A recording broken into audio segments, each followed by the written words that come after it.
The global divide is currently defined by the Israeli versus Palestine conflict, the conflict for global dominance between the United States and China, the Russian and Ukraine conflict. The Western world has initially sided with Israel following the terrorist attack on 7 October 2023, but the populations of these countries have flipped to a pro-Palestine stance, although governments have not necessarily do so. That were symbolic acts, including from the governments of Britain, France, and Denmark, officially recognizing the state of Palestine. However, there is no doubt that these actions are in response to Israel's continuous attacks on Gaza and, to some extent, the West Bank. But that inherently, the Western world geopolitically regards Israel as its strategic ally. I cannot see that, as long as the Republicans are in power in the United States, the geopolitical risk threshold will shift meaningfully. Republicans support Trump's pro-Israeli policy position. It may be that, if the Democrats potentially gain a majority in Congress in next year's midterm elections in the United States, this stance of Trump may lose most of its influence, but it will also not lead to a pro-Palestine positioning on the side of the United States. As long as the pro-Israeli lobby stay in power in Washington, the aggression against countries siding with the anti-Israeli groups will continue. There is absolutely no doubt that South Africa is firmly in this camp. In this regard, it is especially South Africa's court case against Israel in the ICJ that has caused a lot of threat to the country. There is a greater, larger issue to be considered here, and that is that perhaps the key issue is not the Israel-Palestine conflict per se, but rather the strategic positioning of the Middle East. In this regard, there is no doubt that the Western world is siding with Israel about the threat posed by Iran as a potential nuclear state and fundamentalist aggressive Islamic expansionism. There is no doubt that Israel and the United States' attack on Iran and its military capacity during the so-called Seven-Day War has substantially reduced the strategic abilities of Iran. This situation was further entrenched by Trump's apparently successful attempts to court key Middle East countries such as Saudi Arabia and Qatar. Considering events over the last 2 years, it also seems that at the end of the day, the West has been successful in retaining the loyalties of the governing elite in Jordan. South Africa is siding with Iran against the West. In spite of denials, this was clear from the non-consequential utterances of the country's chief of the defense force in Iran during his visit to that country a while back.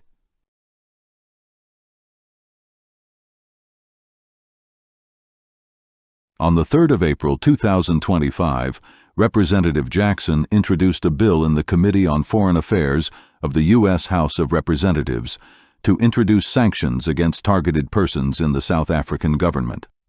The bill is called the U.S.-South Africa Bilateral Relations Review Act, and the purpose thereof is for the U.S. to conduct a full review of the bilateral relationship between the United States and South Africa and identify South African government officials and ANC leaders eligible for the imposition of sanctions and for other purposes.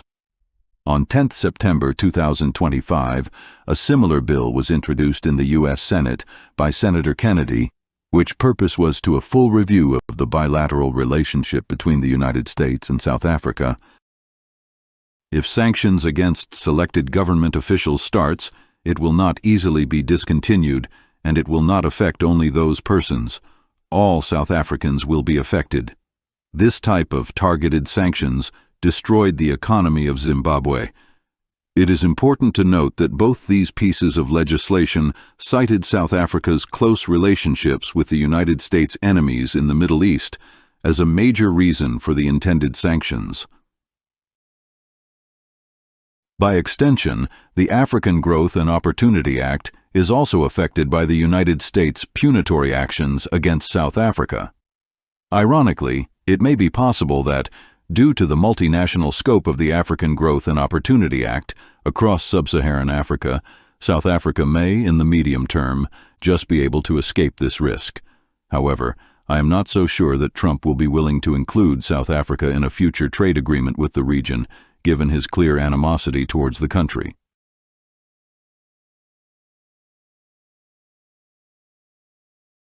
Obviously, the Western world's position regarding the Israeli and Palestine conflict is not the only one that matters, and not the only one that determines threats or opportunities in geopolitics. The rising empire, China, matters a lot. So, where does China position itself regarding the Middle East conflicts? At the United Nations, China has persistently voted in favor of Palestine and against Israel. China does not care about human rights. China has no democratic agenda. China cares about its strategic ambitions to become the dominant global power and to attack Taiwan in order to integrate it with mainland China. China views Israel as closely associated with the United States and therefore Western powers. These are the country's main rivals in its quest for global dominance. It will therefore naturally side with the counterforces. In the Middle East context, that will be Palestine and Iran. There is no doubt that South Africa looks admiring to China as the new global power that will break the grip on global dominance of the hated Western world. There is no doubt that China is making strides towards achieving exactly that. That's not the issue here. The issue is whether this godlike admiration of and trust in China really reduce South Africa's geopolitical risk? In terms of the Israel-Palestine conflict, the immediate answer seems to be negative. Considering China's distant position on the Israel versus Palestine conflict, it is doubtful that China regards this matter of high importance in its strategy to achieve its geopolitical goals. What I am trying to say by raising this point is that there are no signs that China will act to reduce South Africa's risk resulting from its siding with the United States enemies in the Israeli-Palestine conflict. There are no indications at all that the country will try, for instance, to mitigate some of the risks resulting from U.S. sanctions against South Africa because of its court case against Israel.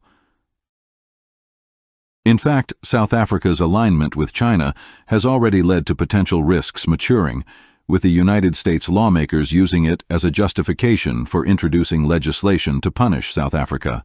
Again, there are no signs that China will take measures to reduce the threats to South Africa originating from this legislation. It is true that China's power in the world is growing and that of the United States is gradually reducing, a reality that is currently reflected in the results of the trade negotiations between these two superpowers. Psychologically, the U.S. haters in South Africa can marvel in this fact, but practically it has no immediate or short-term futuristic benefits for South Africa. It is also not reducing the country's geopolitical risk exposure. In fact, economically, it is increasing it. It is natural for major powers, such as the United States and China, to make decisions about geopolitics based on ideology and strategic power domination. For countries such as Cuba, Venezuela, and Iran, it has proven to be destructively disastrous.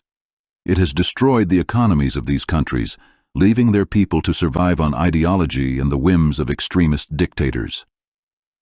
South Africa is on this path. The country simply does not have the capacity to make geopolitical decisions based on ideology. There is a deliberate misconception about trade between South Africa, the United States, and China. Over the period 2013 to 2024, South African imports from the United States amounted to $68.47 billion US and exports to that country to $91.63 billion. To China, imports amounted to $217.37 billion and exports to $122 billion. Indeed, considering these figures, China is a much larger trading partner with South Africa than the United States. However, the measure is in the details. South Africa's positive trade surplus with the United States over the period 2013 to 2024 was $23.6 billion, and its trade deficit with China minus $95.37 billion. So, actually, the United States has created net economic value through trade in South Africa, including job creation, while losing economic value to China, including job opportunities. The leftist groups in this country are quick to blame the Western world for economic imperialism and that these countries import and therefore strip Africa of its critical mineral resources. China, on the other hand, is regarded as the hero, which aids and assists Africa. In reality, just the opposite is true.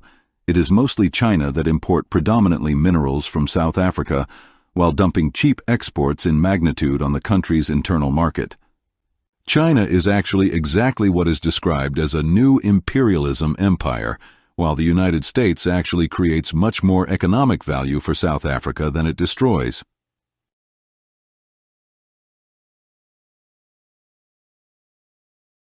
The third hotspot of potential geopolitical risk for South Africa is Russia, and I specifically do not refer to the Russian-Ukraine war exclusively, but to the broader, more holistic behavior of Russia in conflict with other nations. South Africa is siding with Russia. The so-called independence of the country in its attitude to the Russian-Ukraine war is rubbish. The country has sided with Russia for ideological reasons, and because of loyalties inherited from the Cold War and the freedom struggle. Putin is trying to restore the boundaries of the former Union of the Socialist Soviet Republics. The thing is just that he has not possessed the required economic, political, or military power to achieve this.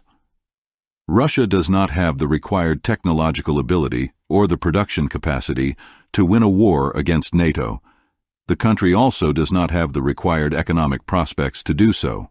The only thing that Putin can realistically hope to achieve is to dump the world in a state of semi-permanent war for many decades.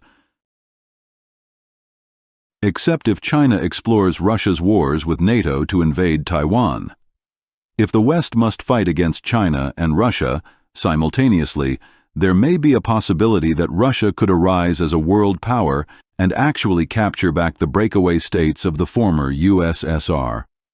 However, at this stage, neither China nor Russia has the required military capacity to take on the United States and Europe in a prolonged war. The key determinant in such a conflict may very well be the choices that India will take in response. Currently, it is not strategically aligned to either the West or the East, and simultaneous, to some extent, to both. I think Trump must let India be, ignore the oil and gas it is purchasing from Russia, and make a friend of the country. Shri Narendra Modi is much more pro-West than the main opposition, but the United States tariffs have angered him. South Africa is siding with Russia and, by implication, China. The country is no military power to speak of, but it may benefit from its association with the Eastern giants. However, there is no way that I can see whereby its association with Russia can benefit South Africa geopolitically in the medium term, or reduce the risks it is facing. In fact, this association is one of the reasons for the intended sanctions of the United States against South Africa. The behavior of the South African government, insofar as Russia is concerned, is extremely worrying for any rational South African not willing to suffer in order to repay some historical ideological debt to Russia. The country's government seems to actively look to give the USA and Europe excuses to start acting against it in order to mitigate their own Russian-originated risks. It must also be understood that, different from the Israel-Palestine scenario, the major economies and countries in Europe are extremely angry about Russia's imperialist wars and the threat it is posing to Europe. These countries have sympathy with South Africa about the Palestine conflict, but certainly not about its close relationship with Russia. Here's the thing. Europe's trade with South Africa is huge.